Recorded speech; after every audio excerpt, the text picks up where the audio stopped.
Right, well, I must apologise to start with, a very big apology, because I'm actually speaking to you from yesterday, as you can see from the screen there.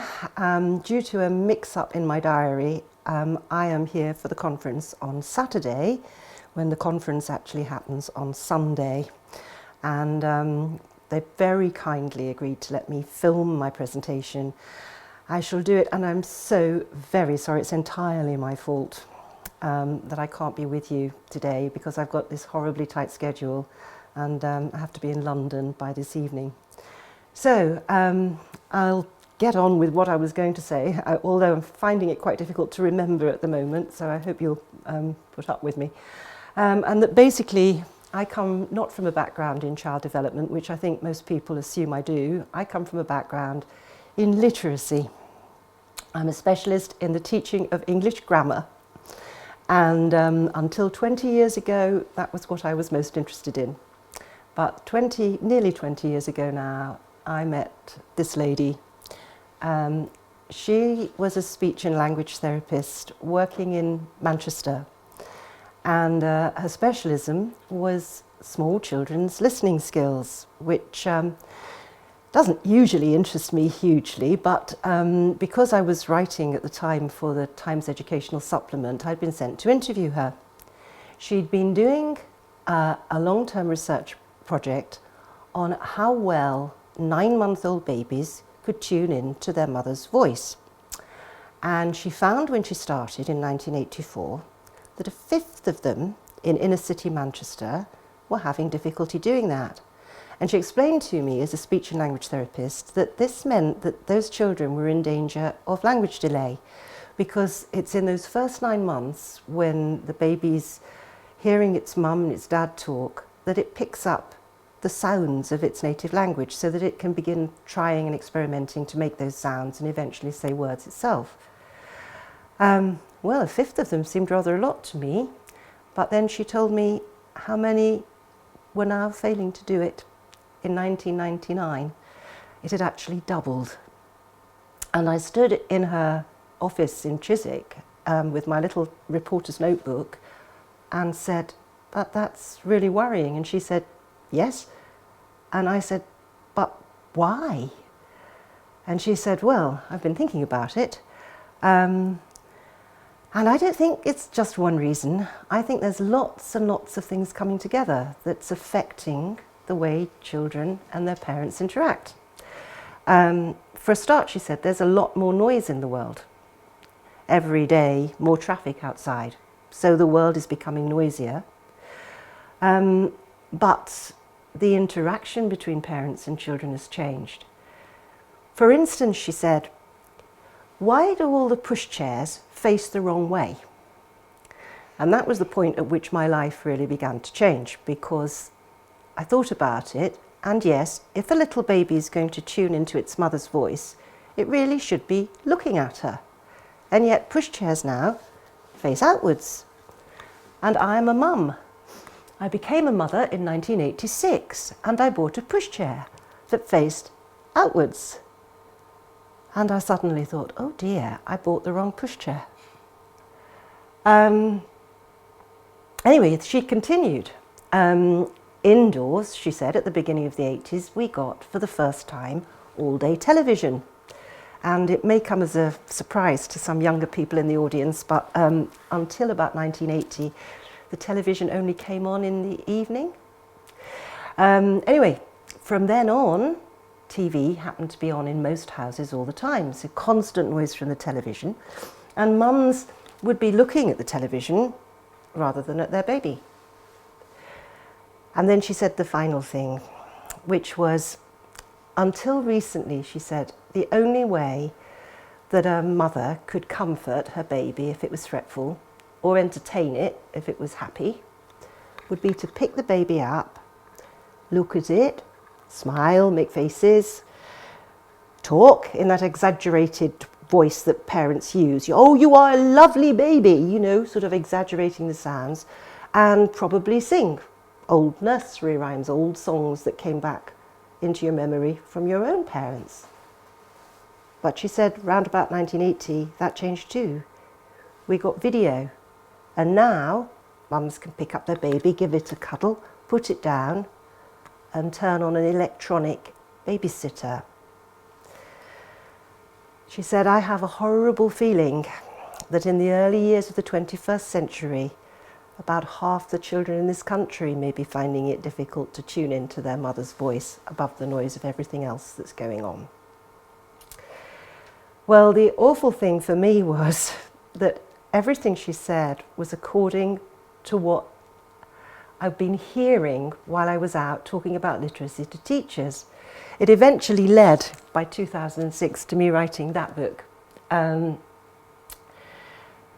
Because what teachers had been telling me as I travelled around was that children were having increasing difficulty in focusing their attention, in regulating their behaviour, in getting along with each other, and in the more disadvantaged areas of the country in terms of their language development. I used to hear in areas like inner city Manchester that language was going down year on year.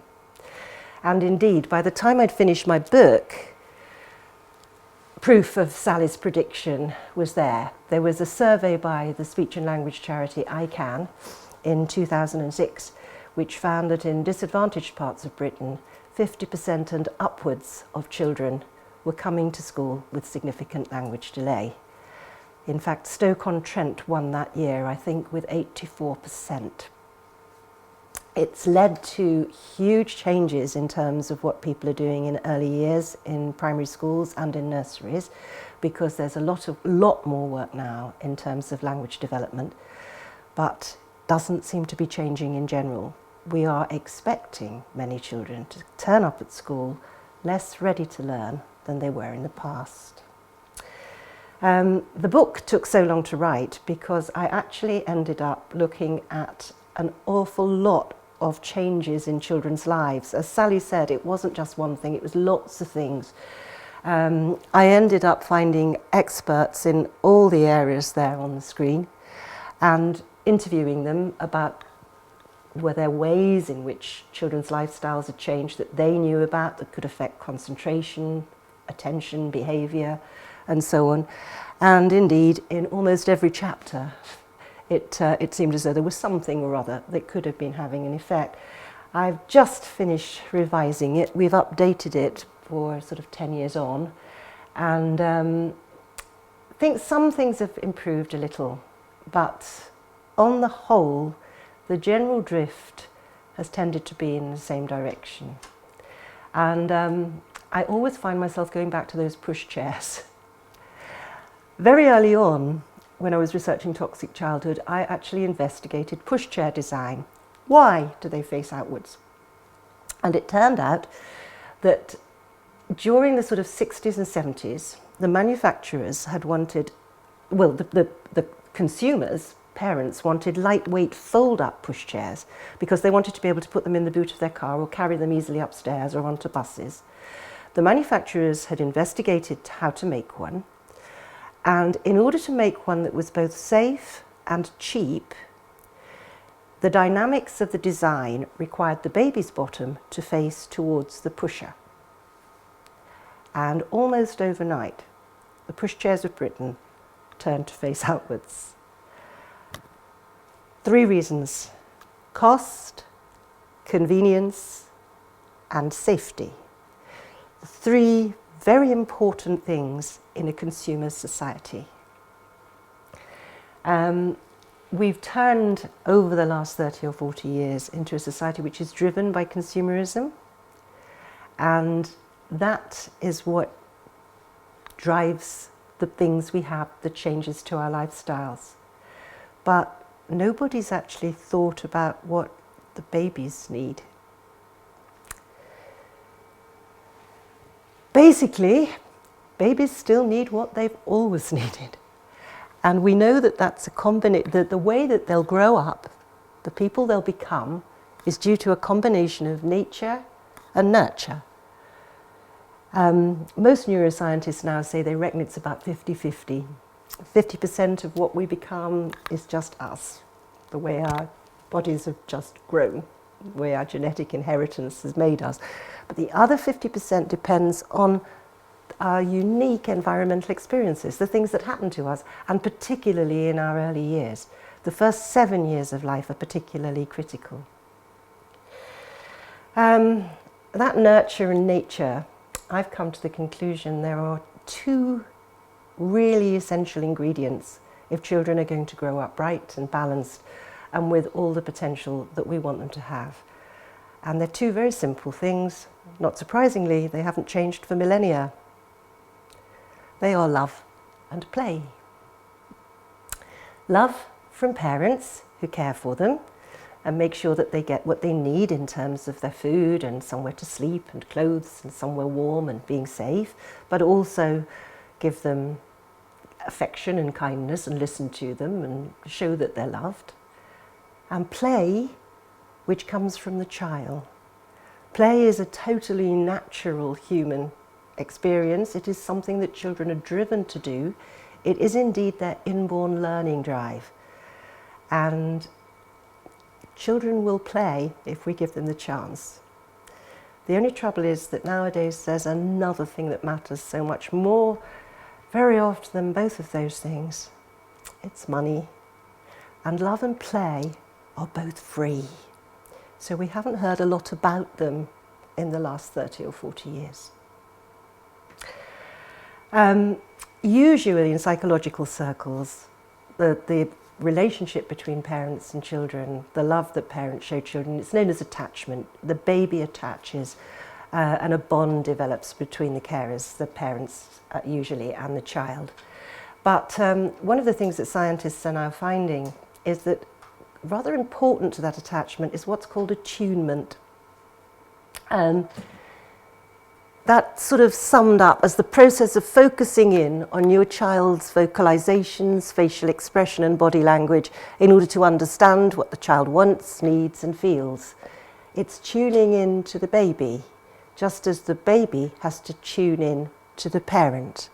And the more tuned in they each are to each other, the more easily parents can understand what children need, the closer the bond becomes, and the more attached the child is.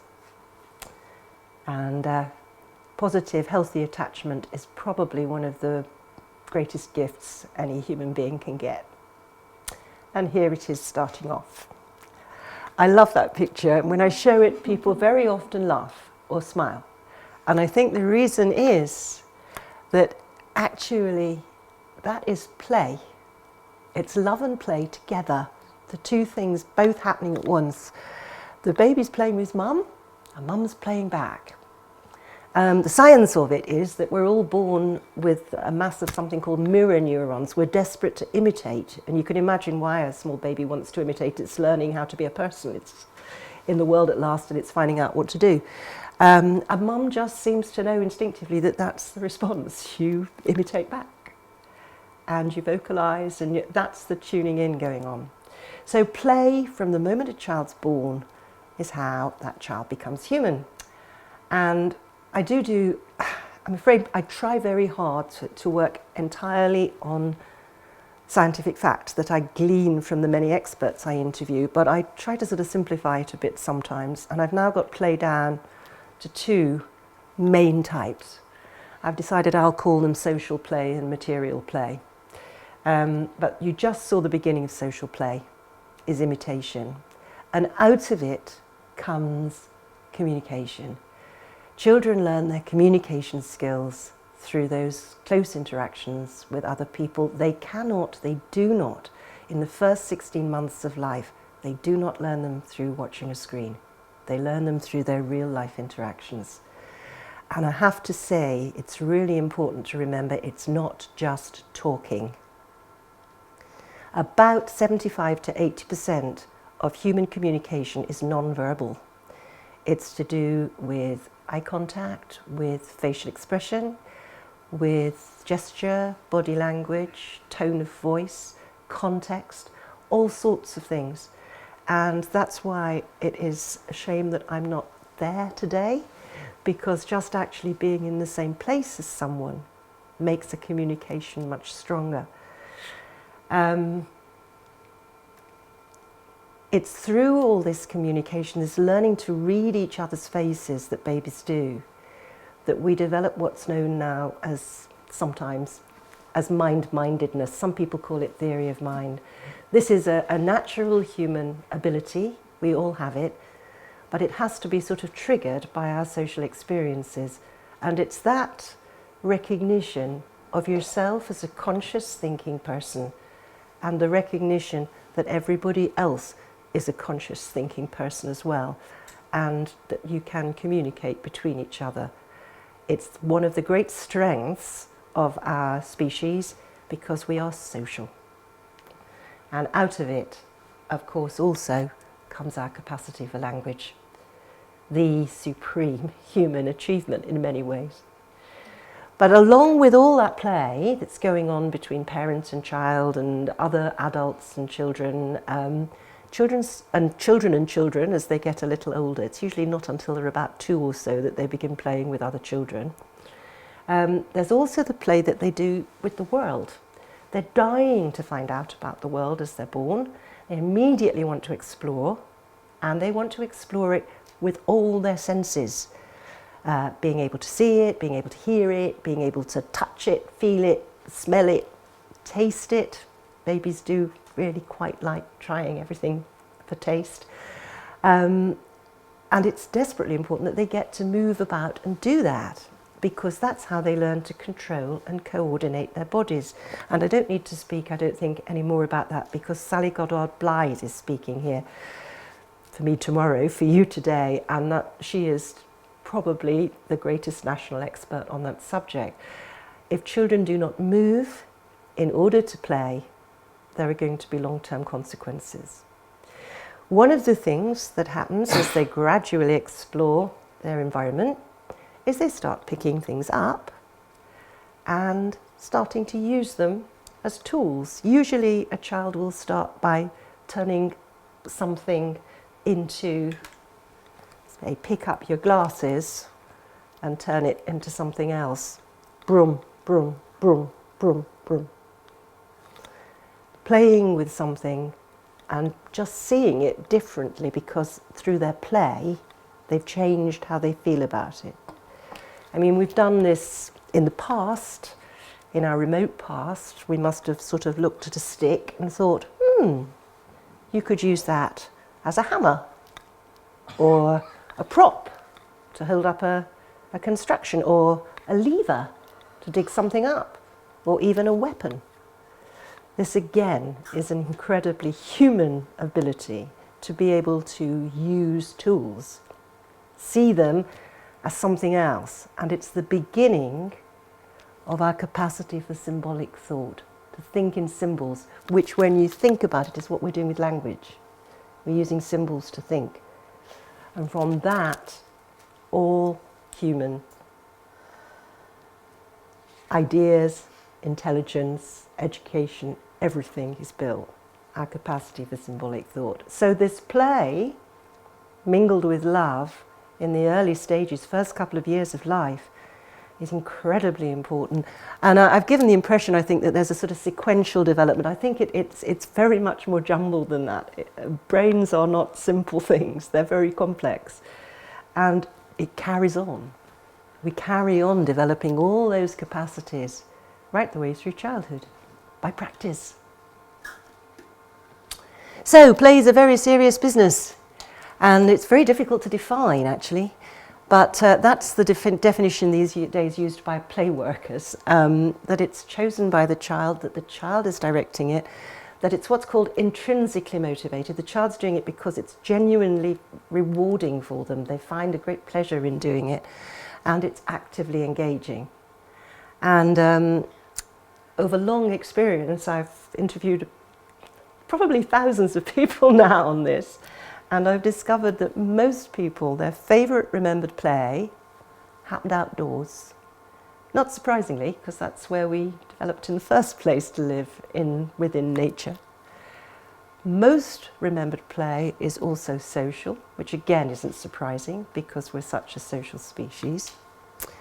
And interestingly, nowadays, most adults who remember playing their favourite sort of play, the grown-ups were not involved. It's usually loosely supervised or not supervised at all.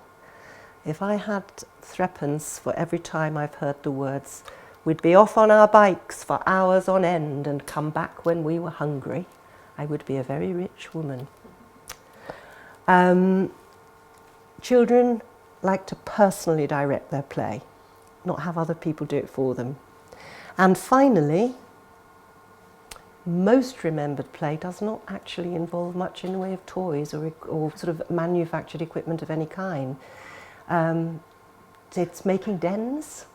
That is an absolutely universal childhood experience, is making your own little places to nest and hide, and your own den. Making mixtures. Children mix things up. They like to run and jump and use their bodies in various ways. They love to climb. And they love to pretend. That imitative stuff again, pretending to be either the people that they know around them or people that they've read about in stories, because that's how they work out what it's really all about. So all these toys we're buying them are actually more likely to be inhibiting play than making it better. And when children do get to play a lot, there are a great many advantages come from it. First, fairly obviously, it develops creativity. Secondly, it helps them learn to be good problem solvers, because all the time you're playing, you're working things out. Also making sort of little risk assessments within a very safe environment, and will that fall down if I put it there? Do I trust that person when they say they'll do that for me? It's just generally managing risk and learning all sorts of problem-solving skills. It obviously affects the development of social and communication skills. I think parents don't realise how important it is that children sometimes solve their own problems with their friends. Children, of course, need communication with adults who are making allowances for them and being kind towards them.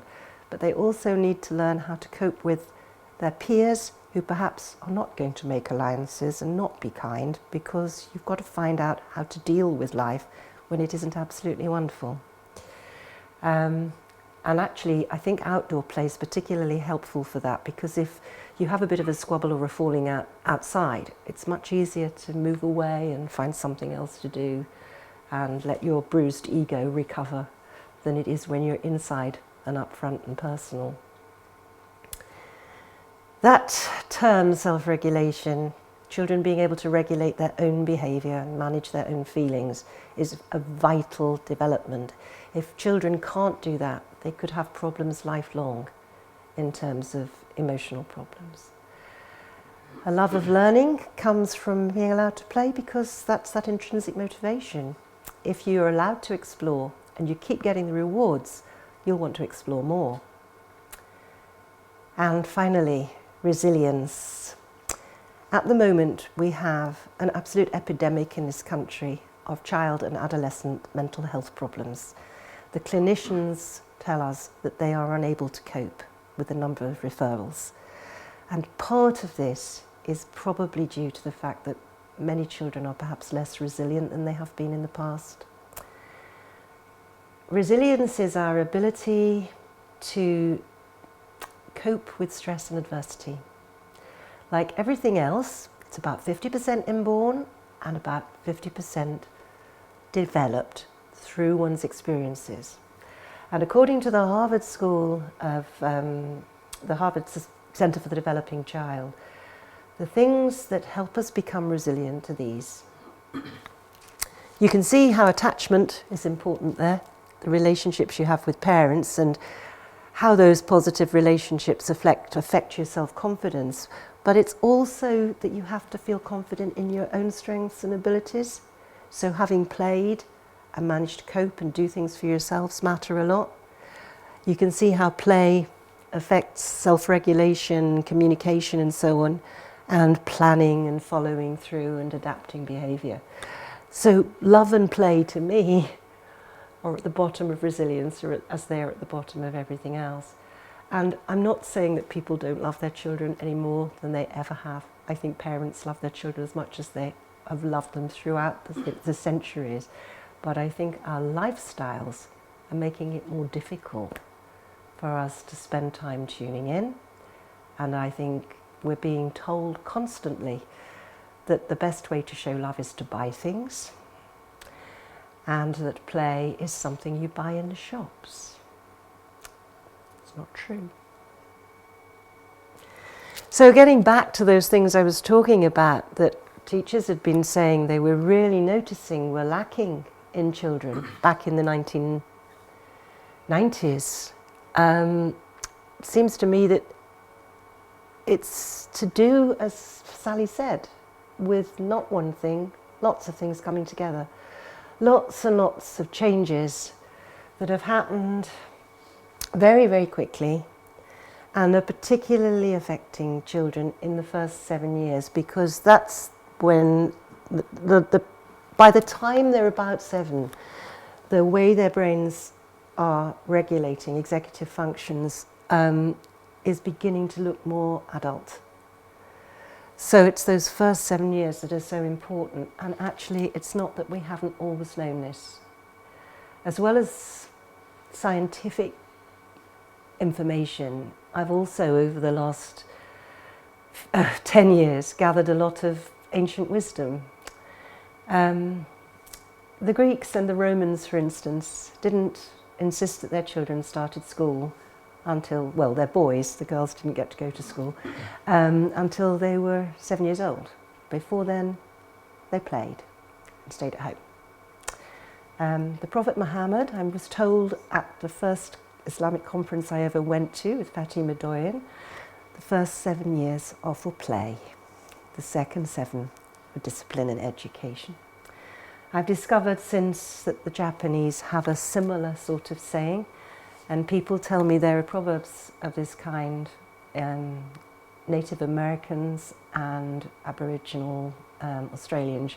I've not been able to find any documentary evidence of any of those. But it's in Europe, the European tradition, the Jesuits had a very famous phrase as well. Give me a child till he's 7 years old and I will show you the man. 7 years we've sort of always seemed to know, and it does accord with what neuroscience is saying. So it seems to me that in those first 7 years, we really should be doing everything we can to make sure that children are cared for well, but also get that opportunity to play. And this, as far as I'm concerned, is probably one of the reasons why it's not happening. Mr. Moore, I discovered from an IT specialist, one of the founders of Intel, he said back in 1965 that the power and potential of digital technology would double roughly every 2 years. Now, if you think how that works, every 2 years you've got twice as much stuff. And it's going faster and faster and faster. In terms of screen-based technology, for instance, we are now actually reaching the point of, I suppose you could call it almost saturation. I am certainly not knocking screen-based technology. I would not be able to speak to you now if we didn't have it. And I do make use of PowerPoints and I love my laptop. So I'm certainly not saying there's anything wrong with it. What I'm saying is that maybe what's good for grown-ups is not necessarily always good for small children. Last year, we did begin to see real concern. A number of research studies came out, and I particularly remember this one because I talk on the radio about these things, and I was called to do a Today programme broadcast, and I was actually supposed to be in a conference, and I had another one of these awful conflicts of time. But when I did go on the Today programme, this was what I found myself saying. It's not just issues with learning. Too much screen gazing has been linked to obesity, attention deficit, sleep disorder, increased aggression, poor social skills, depression, and many other physical and mental health problems. And it isn't surprising. Screen-based technology is very seductive. If young children spend too much time with it, it can easily become their default activity. That means they'll miss out on all the other activities, the sorts of things I've been describing, which they actually need for healthy physical, social, emotional, and cognitive development. Because the world may be developing according to Moore's law, our culture's going that fast, but human development still happens in biological time. We are still the products of nature, and our brains have not changed hugely in several millennia, many millennia probably, in terms of the way they are structured. And that's why we still need the same things. But what's happening now? Manufacturers realize that children love them, and they're putting out things like this for tiny babies. You can get a range of excuse me, activity products, like little seats that you can strap a small baby in, wedge an iPad in front of it, and all the baby's got to learn to do is move a hand. At the same time as that's happening, the medical advice is that children under 2 should not have any screen time at all. And yet I wonder how many people in this audience know that. Because commercial forces are so much more visible and so much more audible and actually so much more exciting than medical ones. Of course, if it becomes children's default activity, that is supposed to be a joke, but I fear it's the sort of thing we see quite often nowadays in restaurants and things. It means that people are spending so much of their lives looking at machinery that they're not looking at each other. For children over 2, the American Academy recommends no more than 1 to 2 hours of screen time per day. At the moment, the average amount of screen time, recreational screen time per day for UK children is between 5 and 6 hours. In fact, the Australian health authorities are even more concerned. They would say that up to the age of 5, no more than 1 hour per day. And parents sort of look horrified by this. I've now started recommending that mums and dads should treat screen-based technology like the cooker. Okay? The cooker is another wonderful invention, thank goodness for it, which we grown-ups need, and it makes our lives much easier.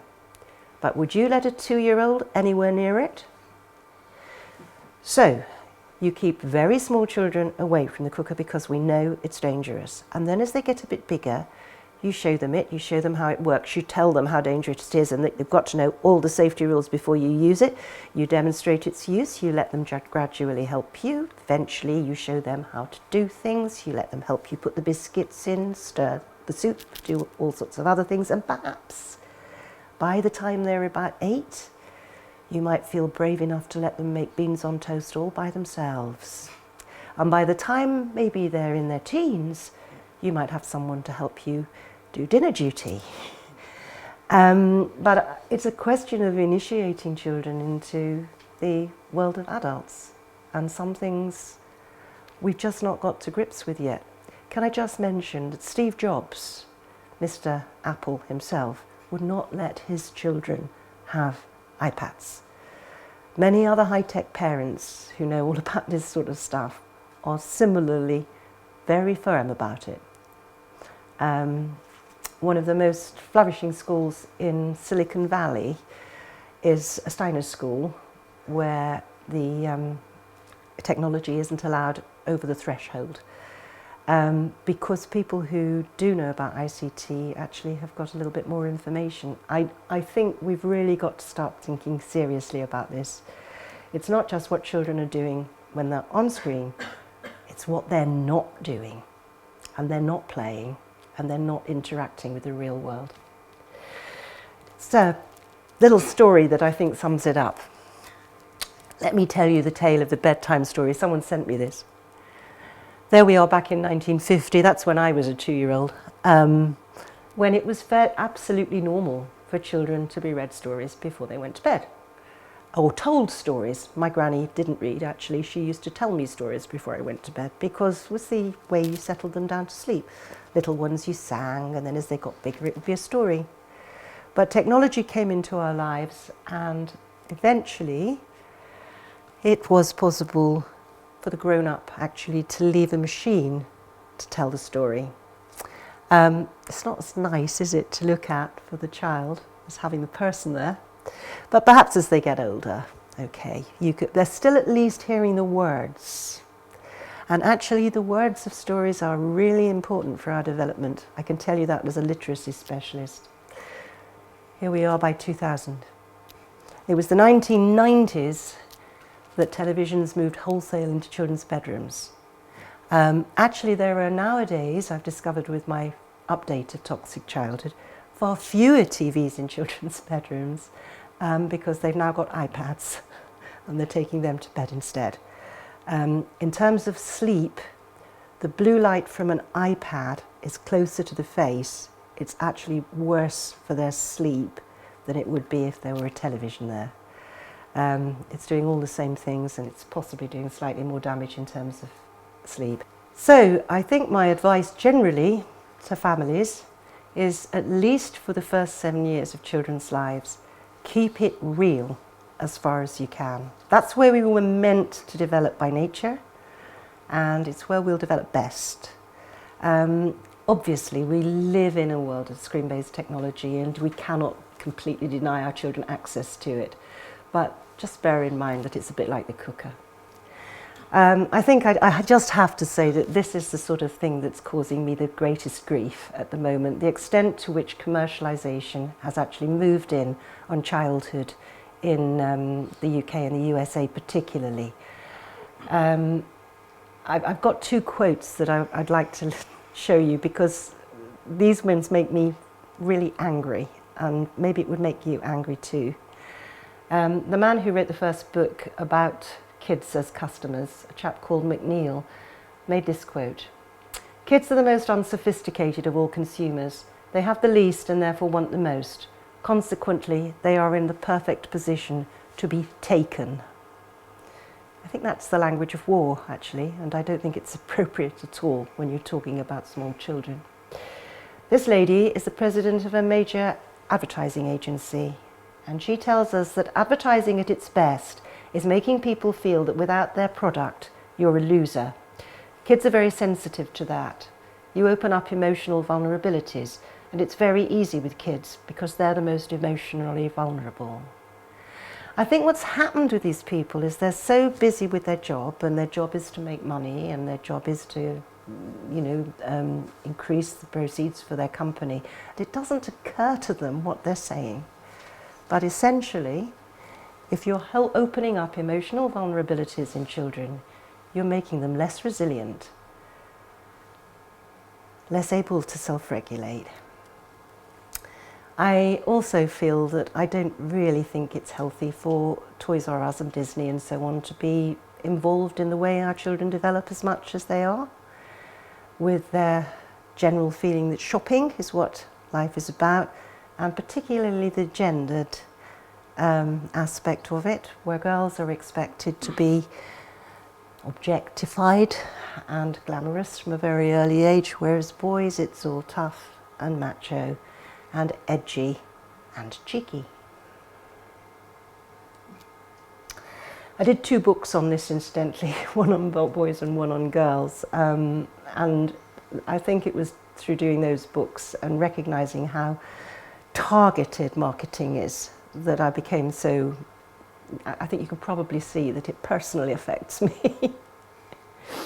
So I do recommend that website if you're interested, because if you want to keep on top of what's coming, they send you regular newsletters, and it's as well to know. So, my final message is this. On the one hand, we have children who from their earliest years now are being taught to be cool, that play is cool when it's done like that. And real play is being squashed out of their lives.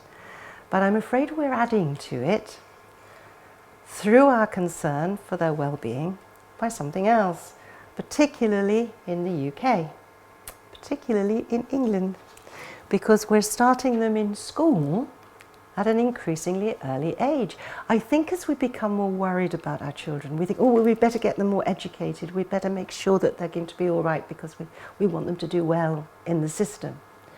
But in actual fact, as I've said, the first 7 years, for a very long time it has been known, the first 7 years children learn best through play.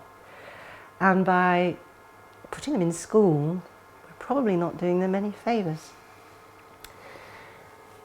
I've spent a lot of time over the last 10, 15 years wondering how we can reinstate real play in children's lives.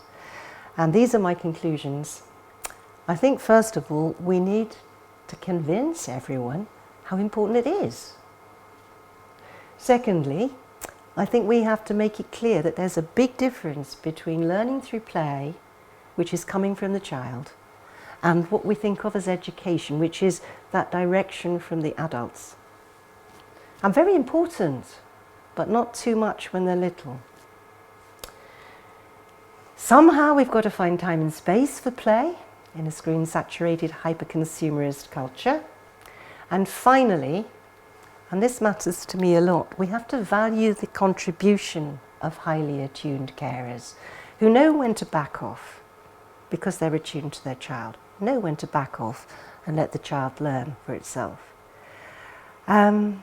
And how much do we value parents nowadays? Whenever I hear them talked about on the radio, I hear them talked about as hard-working families.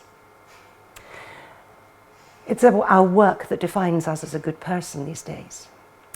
Carers, how much do we value them? The people who care for little children, for instance. How much do we value care in general? We don't see care as being, it's something you buy now. Not something that is really requires something very deep and important from the person who's giving it. That's why this is my latest book. It will be coming out in June this year, and what I'm suggesting is that we should be doing what they do in many other countries and providing a kindergarten stage for children between 3 and 7, based on, well, I would say the Nordic model. My favourite country is Finland, where they've had a well-established kindergarten system of this kind for the last 30 years.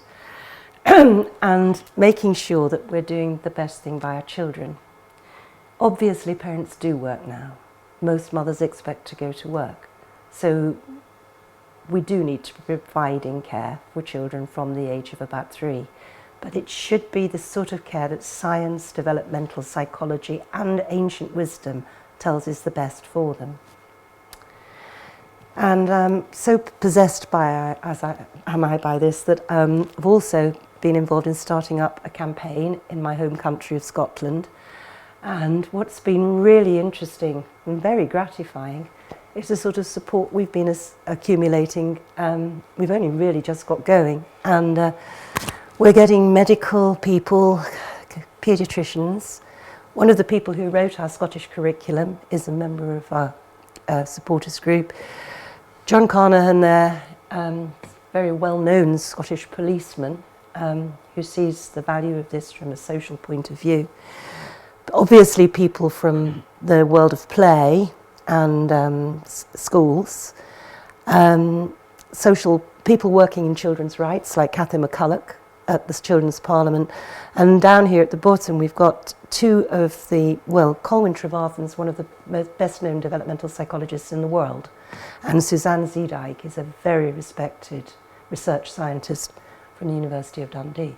They're just among the supporters. There are now many thousands of people in Scotland who are starting to work towards this. It's only the beginnings, but I think we really do have to do something to reclaim childhood, because one way and another, between screen-based technology, consumerism, and a too early start on formal education, the space and time for children to play is disappearing, and the value we put on care is decreasing.